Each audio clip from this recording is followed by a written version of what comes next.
Moving on. That was a fast one. Moving on to back in the arcades, and we're playing Hustle. We've seen it before. We're already getting people to copy. It's like the video game industry sees something really good, and everyone's got to do it. It's already happened in 1977. All right, so this is Hustle. Same thing we've seen before. They consider these, they call them snake games because you are making yourself get larger and larger as you continue to play. This one is using score-based, so it looks like we can play it one player. This is Hustle. And we got the Japanese flyer from Taito. I cannot read Japanese, but I love the arcade cabinet. Very simple. 4 buttons to move up, down, left, and right. No joystick. Joysticks were still pretty revolutionary, and the button option was very easy. People were used to it from playing pinball and so forth. There's another example of the arcade cabinet. And yes, wood grain. It's not 1977 without wood on the arcade. And there's a different arcade cabinet with joysticks, probably a later model for that. And then some screenshots. So that's Hustle. Let's see if the manual tells us anything else. Hustle, manufactured by Gremlin. They're the ones that brought us Hustle in the US. But this might be intro. I don't think it has. Oh, yes. The intro shows you just how rudimentary we are. They're explaining it's an electronic game that makes extensive use of digital integrated circuitry and television monitor circuitry. I don't know who would figure this out because they don't know how to explain this to other people in 1977. But I love it that it's all in caps telling you, do not repair this, you're going to die, and you'll void the warranty. So, Chronologically Gaming, we are not opening arcade cabinets and messing with the innards. All right, we're in May 1977. This is Hustle in the Arcade by Gremlin. Oh, yeah, we got the great 1977 arcade artwork around the outside. Let's put a coin in. Cha-ching. And then we push start. What happens? Oh, it goes pretty fast, but I'm the arrow moving around the screen, and then it looks like I pick up points. So you just move yourself across. I go up, pick up the points, and every time you get the points, your line, I don't know if they called it a player, gets longer and longer. But it looks like it's going to go faster and faster. So scores going up. I'm not playing with anyone else. This is the first time we've seen this style of game where it's just one person on the screen. And this gets really popular back when we get to mobile phones, back much later. But we're pretending it's 1977, so this is all that we've heard of. Yeah, it's going. It's going. Very addictive, though. Fun to try to keep going since it's going so fast. All right, and now I'm going to get in game mode because I want to see if I can last without crashing. Oh my gosh, see? Yep, they already messed me up. If you push back into the object that you're on, then you lose it. You have to continue and push the correct way, up or down, left or right. Yeah, so this one's pretty good. Still the same we've seen before. So Hustle, this one's going for, I'm going to say below average, because it's only one, what, did it say 2-player? Okay, it can be 2 players, so it's pretty much what we've seen before. That's true. Jade Baby Doll said, what about app games, computer games? Yeah, maybe they'll do that, but yeah, the flip phones is where we saw a lot of the games that were like this. But not right now, it's 1977.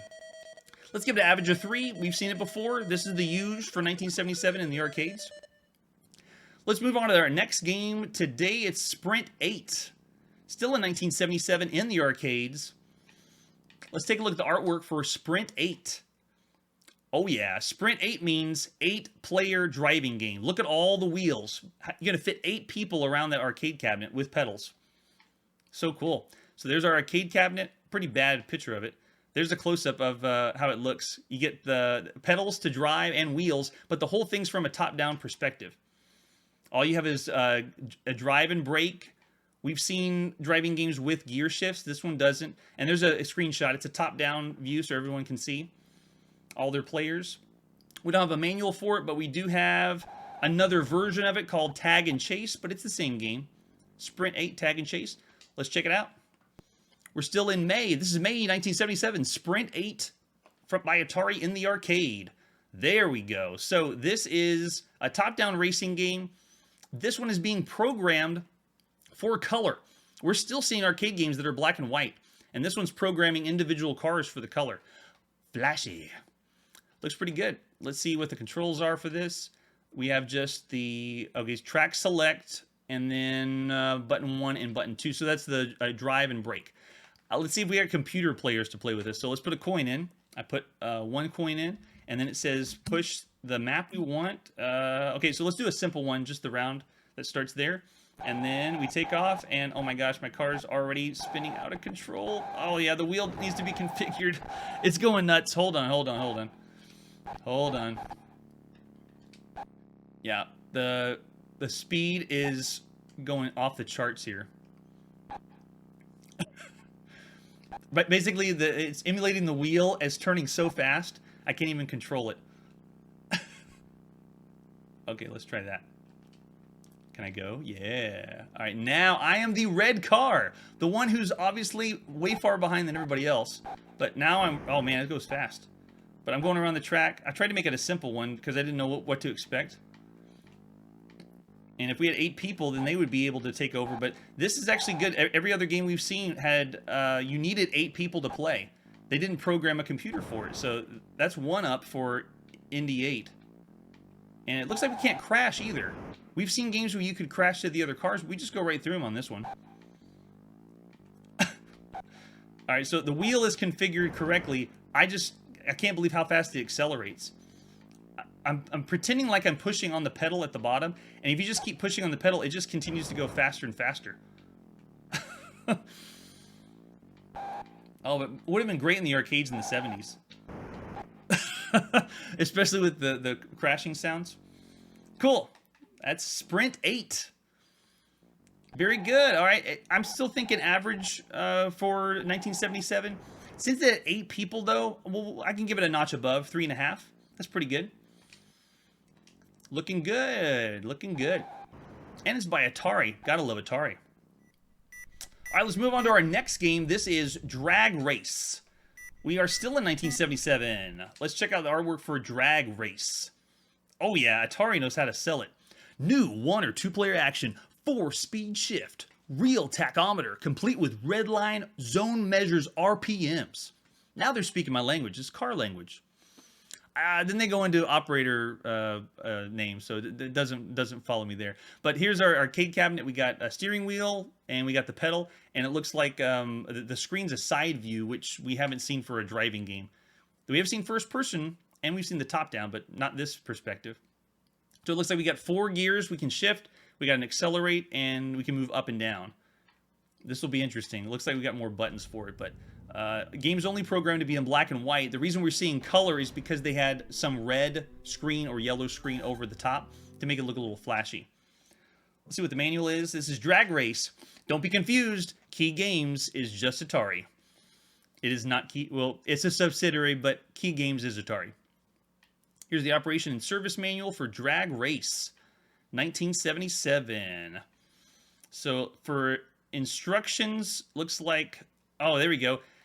Hey, baby, it's 1977. Want to play dominoes?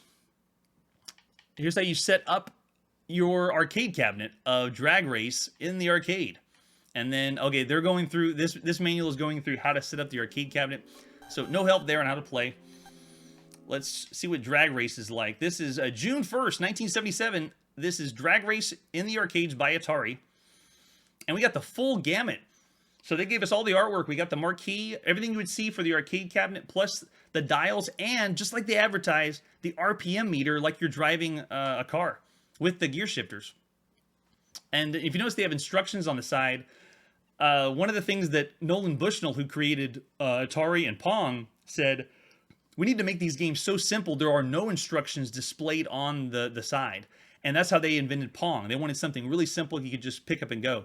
Looks like they're already starting to make more complicated games, besides Pong at least. All right. Let's see what happens when we put money in. There's a coin. I put my 25 cents in. I push start. All right, wait for green light. Where's it? Where is it? Where is it? I don't see where we see the green light. Oh, there it is. And then go. What? I already blew my engine. What did I do? Did I go the wrong speed? Push. Oh, I'm shifting gears instead of doing the gas. That's why. Okay. So I'm at the top. I am the red car. And oh my gosh. Yeah, hold on. I think the wheel is all messed up again. Yeah, the wheel is turned all the way to the left instead. Okay, let's try this again. Let's go. Oh, okay, yeah, they've already finished the game. Let's reset. Hitting the rail slows you down. Over revs can blow the engine. So if you push too hard on the pedal, then it'll blow the engine. They're trying to make it like it's an actual drag race. All right, let's put another credit in. Cha-ching! And then push start. Let's try it again. I don't know if I can do it. This one's tricky. They're trying to go for a simulation than arcade game. Oh, I pushed the button too soon. Okay, so I tried to do a head start and it didn't work. All right, so all I have is up and down. So I'm not using... Yeah, there we go. So I'm going. But I don't think I can over rev. Oh, see, yeah, you can go... If you push too hard or push the engine too hard, you blow it up. So it still didn't work that time. But they're going really detailed. They're making it so you have 4 gears. You have to know when to shift at the right time, and you have to know to keep your car on track. So it's an arcade game that's trying to go for the simulation route. That's pretty good. Something we haven't seen before. All right, so this one, we'll do this one above average. I'm going to give this one a 4, just because of the idea, and because they went for something more unique than what we've seen from 1977. 4 stars for Drag Race. All right, let's see what's next. Moving on to our next game is Safari. You know it's 1977 when the games have one name. Let's see what Safari is all about. Checking out some of the images. There's our arcade cabinet. Roaring action for big game players. This is by Gremlin. It's a one-player battle against the jungle. You just go around and shoot animals. Hitting different animals gets different points. I got the idea. So one-player game, one joystick. Yeah, it works. There's an example of the circuit board. There's the arcade cabinet. Looks like we got a joystick to move, and then we have a fire and then an aim button. And then there's the example of what a screenshot is. It's only programmed to do black and white. Maybe we'll get a overlay to color it up a little bit. All right, so this is the manual for Safari by Gremlin. Let's see if it has anything that can help us about the game. Same warning about electricity. Yes, CRT televisions are very dangerous. And this is notes for the technician. And yet, no help here. This is all about how to set up the arcade cabinet. All right, we have additional versions. We have the Russia version and then a bootleg version. We'll just play the normal Safari from 1977. So this is June. We're in the summer of 1977, playing Safari in the arcade by Gremlin and published by Taito. All right, so no overlay. We got solid black and white. That's it. Let's put a coin in and see what happens. Cha-ching.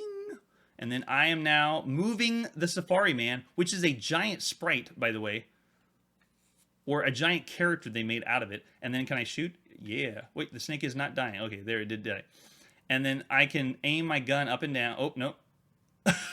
If you run, the animals can run over you. But the other thing I don't hear is sound. I wonder if the sound came from a different speaker than what was programmed. Let's see. Does he go? If you... Can I make myself fall again? No, okay. I thought I tripped up on a rock, and that's why I fell over.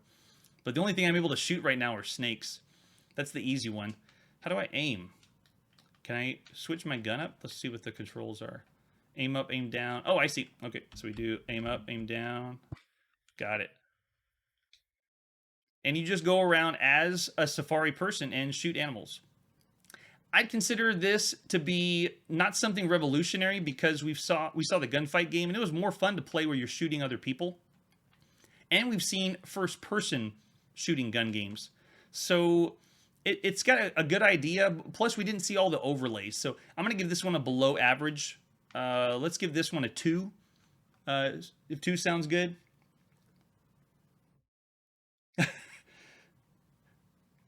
Oh, we got someone leaving chat. Good night. Thank you so much for coming.